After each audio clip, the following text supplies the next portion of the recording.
네, 안녕하세요. 매일 아침 빠르게 만나는 미국 주식과 테슬라 소식가 트라운TV입니다.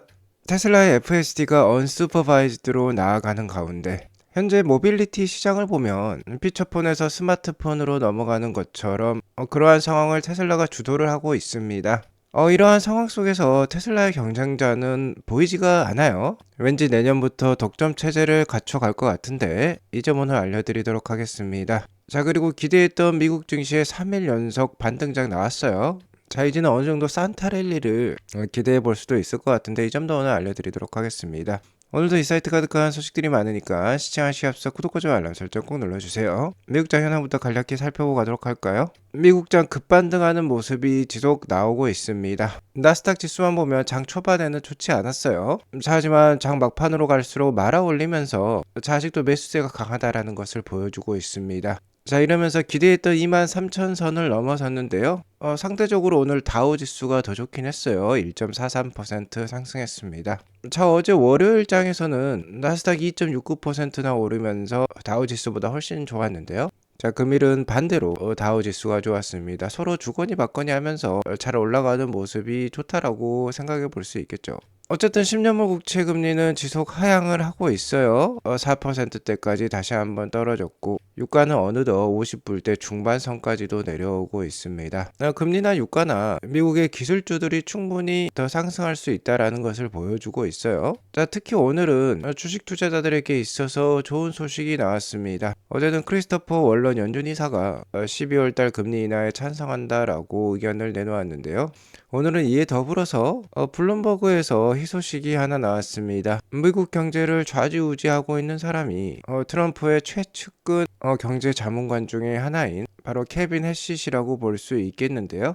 차기 연준의장 후보로 가장 유력하다라는 보도가 있었습니다. 한때는 스콧 베센트 재무장관이 차기 연준의장으로 거론이 되기도 했는데요. 자, 아무튼 이분 국가경제위원 회장이죠. 저번 주 종료가 되었던 셧다운 역시 이분이 주도를 했다라고 해도 과언이 아닐 텐데요. 트럼프 정부의 경제 통이기 때문에 트럼프 대통령이 선호하는 낮은 금리 체제를 밀어붙일 가능성이 높겠죠. 자, 이러면서 12월 달 금리 인하 확률 80%대를 유지를 하고 있습니다. 80%대의 높은 금리 인하 확률이 유지가 되자 지속해서 3일 연속 이렇게 상승장이 나오고 있어요. 나스닥 차트를 보면 4월부터 시작된 이 V자 반등이 10월 말 들어서 어느 정도 한계를 드러냈고요. 11월 달에 기술적인 하락이 있었죠. 쉬어가는 흐름이 이렇게 나왔습니다. 11월 20일경에 매도 클라이막스가 어느 정도 나왔다라고 볼 수 있겠고 3일 연속 이렇게 양봉이 나오면서 앞으로의 모습을 좀 기대케 하고 있어요. 일단 이렇게 하락 추세선을 그려볼 수 있는데 하락 추세선 상단을 좀 뚫어낸 모습이고 오늘 23,000선 위에서 마감을 하면서 추가적인 반등도 좀 기대해 볼 수 있는 자리가 되었다라고 볼 수 있겠어요. 자, 물론 주가 지수라는 건 그 누구도 감히 예상을 할 수가 없습니다. 언제 어디서 돌발 악재가 터질지 모르는 것이기 때문이죠. 자연재해라든지 전쟁이라든지 어떤 돌발 악재가 터질지 모르기 때문에 예측은 어렵지만 아직까지는 공포와 탐욕 지수가 16 정도를 보여주고 있는데 익스트림 피어라고 볼 수 있겠죠. 아직까지는 극도의 공포 상태라고 볼 수 있겠습니다. 자, 그리고 이 공포와 탐욕 지수가 지난 4월달 4까지 떨어지면서 미국 증시는 바닥을 찍었었는데요. 최근에도 공포와 탐욕 지수가 7까지 떨어지기도 했어요. 현재 7에서 16까지 반등 중에 있는데 자, 이렇게 공포와 탐욕 지수가 반등을 할 때 주가 지수 역시 상승이 컸었습니다. 역시나 미국 기업들에 대한 장기 우상향을 믿는다라고 하면은 지금은 좋은 매수 찬스가 아직까지는 이어지고 있다고 볼 수 있겠어요. 어제 6% 이상 상승했던 테슬라는 오늘 0.39% 상승하는 데 그쳤습니다. 자, 하지만 장중에 한 405불대까지도 떨어지기도 했어요. 다행히 밑꼬리를 길게 달면서 반등을 했다라는 점이 매수세가 어느 정도 살아있다라고 볼 수 있겠고 올해 연말까지 일론 머스크가 약속한 대로 미국 내 로보택시 네트워크가 확장을 하면서 안전운전자도 사라진다라고 하면은 추가적인 주가 상승을 기대해 볼 수 있겠습니다. 하지만 그러한 별다른 소식이 없이 4분기 인도량이 빠진다라는 얘기가 나온다라고 하면은 주가가 흘러내릴 수도 있어요. 다만 주가가 흘러내린다라고 하면은 현재 테슬라는 대세 상승 중에 있기 때문에 하락하면 매수하는 게 맞다라고 말씀을 오랫동안 드려왔죠. 어쨌든 4분기 하나의 악재가 있다라고 하면 전체적인 전기차 판매량이 미국에서 슬로우할 수 있다라는 점이 되겠습니다. 7,500불에 달하는 EV 크레딧이 4분기부터는 없었기 때문에 대부분의 다른 경쟁자들이 EV 판매가 어려울 것으로 예상을 하고 있죠. 자, 하지만 이러한 상황 속에서 테슬라는 모델 Y, 모델 3 스탠다드형을 내놓으면서 시장 상황에 대응을 하고 있고 판매량이 더 늘어나기는 힘들 수도 있겠습니다만 경쟁자들이 지금 도태가 되고 있기 때문에 4분기 테슬라의 시장 점유율은 올라갈 수 있을 전망이에요. 아무튼 미국 판매가 슬로우하다라고 하면 다른 곳에서 판매량을 더해주면 되겠죠. 다행스럽게도 현재 전기차에 있어서 최고 선진국이라고 볼 수 있겠죠. 전기차가 가장 많이 팔리는 곳은 중국입니다만 전기차 점유율이 가장 높은 곳은 노르웨이예요. 신차 중에 뭐 90% 이상이 현재는 전기차인 게 노르웨이가 되겠습니다. 자, 그러니까 노르웨이에서의 전기차 시장의 승자가 한국 글로벌 시장의 전기차 승자를 보여준다라고도 볼 수 있겠는데요. 굉장히 충격적인 소식이 나왔어요. 현재 올해가 끝나지 않은 가운데 테슬라는 노르웨이에서 올해 누적 26,666대를 판매했다라고 합니다. 차이는 거의 10년 동안 깨지지 않았던 그런 기록이라고 볼 수 있겠는데요. 단일 브랜드로서 최대의 판매량을 노르웨이 시장에 남겼던 것이 바로 폭스바겐이고 이게 바로 2016년 기록이었어요. 26,572대였는데 아직 2025년이 한 달 이상 남은 가운데 테슬라는 이미 이 판매량을 넘어서는 판매량을 보여주었습니다. 그것도 전기차로 판매량을 넘어섰어요. 역시 신규 모델 Y 주니퍼가 이러한 기록을 만드는데 톡톡한 역할을 했고요. 어제 방송에서 유럽에도 내년 2월 이후가 되면 FSD가 공식 출시할 수 있다라고 말씀을 드렸는데요. 이 FSD와 후광 효과 때문에 더욱더 테슬라 판매량이 증가를 하고 있습니다. 자, 우리가 스마트폰을 사용을 하게 되면 이제 더 이상 피처폰으로 돌아갈 수가 없죠.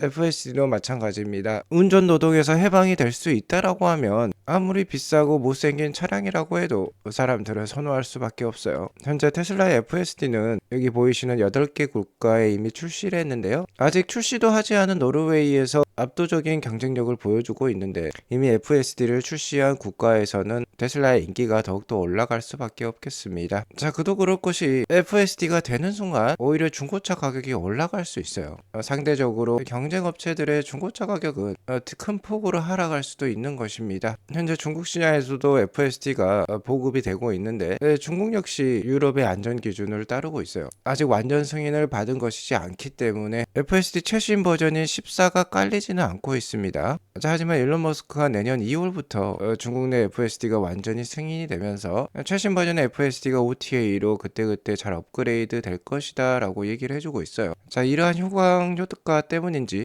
중국에서도 테슬라가 잘 팔리고 있습니다. 중국 내 모델 Y 롱레인지에 대한 수요가 급증하고 있는 것이 현재 드러나고 있는데요. 모두 배송 일정이 8주에서 13주로 급격히 연기가 되었어요. 기존 뭐 2달 이내에 받을 수 있다라고 봤었는데 이제 석 달이 넘어가고 있다라고 볼 수 있겠습니다.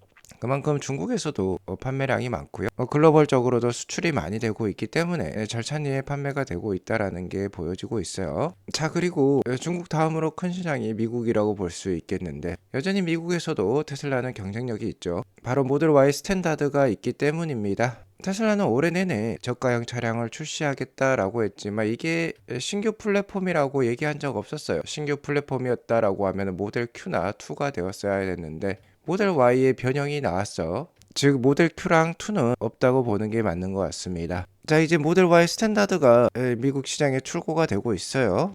실제로 이 모델 Y 스탠다드를 인수해서 운영해 보신 분께서 운전 경험은 기존의 모델 Y 프리미엄이랑 매우 비슷하다라고 합니다. 코너링도 매우 좋고요. 운전하는 것이 매우 재밌다라고 해요. 전기차는 운전하는 재미가 있죠. 만약에 테슬라가 모델 Q 또는 2를 새롭게 만들어서 판매를 한다라고 하면 이 사이버캡의 변형이 되겠어요. 현재 이 사이버캡만이 유일하게 테슬라의 새로운 공정이죠. 언박스드 프로세스를 채택을 할 것으로 여겨지고 있고 이 사이버캡에 페달과 핸들을 놓고 만약 뒷좌석에 시트를 더 배치한다라고 하면은 그게 바로 모델 Q 또는 2가 될 수도 있겠습니다. 자, 하지만 이는 어디까지나 저의 뇌피셜에 불과해요. 중요한 건 이 사이버캡이 나오기 전에 이 저가형 시장에 모델 Y 스탠다드가 잘 팔릴 필요가 있겠는데, 저는 이 모델 Y 스탠다드가 정말 잘 팔릴 수 있다라고 생각하고 있습니다. 일단 테슬라에서 유일하게 3만 불대를 보이고 있는 SUV 차량이라고 볼 수 있겠고요. 이 차를 리뷰해 보신 사용자에 의하면 실내 소음은 비슷하다라고 해요. 정숙성이 보장이 된 가운데 사운드 시스템은 약해졌다라고 합니다. 자, 하지만 사운드 시스템에 그렇게 높은 가치를 부여하는 소비자들은 많지 않을 수 있고요. 내부는 충분히 훌륭하다라고 해요. 물론 직물 시트를 쓴 점과 수납 공간이 좀 저렴해졌다라는 것은 부인할 수 없지만 그래도 충분히 쓸만하다라고 볼 수 있겠습니다. 중요한 점은 역시 가격이라고 볼 수 있겠죠. 현재 모델 Y 프리미엄으로 일컬어지고 있는 이 모델 Y 후륜구동 버전은 중국산 기준으로 우리나라 기준에서는 5,300만 원 정도를 보여주고 있는데, 보조금을 포함하면 4,900에서 5천만 원 수준이죠. 자, 하지만 만약 이 미국산 모델 Y 스탠다드가 한국에 출시를 하게 되면 정말 불티나게 팔릴 수가 있습니다. 외장과 내장재가 저렴해진 만큼 차 가격은 더욱더 저렴해질 수 있어요. 현재 우리나라는 미국과 FTA를 체결한 국가로서 중국산보다 관세는 더 낮다라고 볼 수 있겠습니다. 미국산이. 자, 그렇게 되면 이 차량이 보조금을 포함했을 때 4,500에서 4,800만 원대 정도가 될 수 있어요. 근데 다른 경쟁 모델과 가장 큰 차이점은, 물론 내 외부가 저렴해 보일 수 있다라고 생각해 볼 수 있겠지만, 자, 여기 보이시는 차들보다 월등한 점이 하나 있습니다. 그게 바로 FSD가 되겠죠. 현재 한국의 FSD 이미 출시가 된 상황으로서 미국산 모델 S와 X에는 FSD가 사용 가능한 상황이죠. 자, 이 차도 마찬가지입니다. 이 차 역시 FSD가 되고요. 미국산이기 때문에 국내에 수입이 되자마자 FSD가 바로 채택이 될 수 있어요. 자, 아무리 경쟁사들이 디자인과 연식을 바꾸더라도 FSD라는 건 피처폰에서 스마트폰으로 넘어가는 대혁신 수준이기 때문에 따라올 수가 없습니다. 자, 현재 FSD는 국내에 900만 원 수준의 판매가 되고 있어요. 자, 이 차량이 보조금을 포함했을 때 4,500에서 4,800만 원까지 떨어질 수 있다고 했죠. 그럼 여기에 900만 원이 FSD를 더하게 되면 5,400에서 5,700만 원 정도가 되겠습니다. 그럼 이렇게 장사를 해볼 수 있겠죠. FSD가 되지 않는 중국산 모델 Y 프리미엄을 살 것인지, 거의 비슷한 가격에 FSD가 되는 미국산 모델 Y 스탠다드를 살 것인지, 소비자들은 자신의 취향에 따라서 결정을 할 수 있게 될 것입니다. 나는 운전이 서투는 사람이다. 그러면 이 모델을 선택을 하겠죠. 나는 운전은 잘하지만 좀 더 스타일리시한 차량이 필요하다라고 하면은 모델 Y 중국산 프리미엄을 살 것입니다. 자, 아무튼 한 가지 확실한 점은 모델 Y 스탠다드가 됐건 사이버캡이 됐건 내년에는 경쟁자가 없다라는 점이 되겠어요. 테슬라는 FSD를 거의 5년 넘도록 갈고 닦아왔습니다. 이미 FSD 마일리지가 60억 마일을 넘겼어요. 내년부터는 그간 노력했던 시간과 수고가 이제 보상으로 돌려받는 시기가 될 것입니다. 자, 계속해서 보여드리는 타임라인이죠. 이제 여기 보이는 경쟁자들에게 남은 시간은 기껏해야 6개월에서 7개월 남짓인 것 같아요. 내년 4월부터 사이버캡이 대량 양산이 되고 내년 하반기에 대규모로 보급이 된다라고 하면은 그때는 굉장히 늦습니다.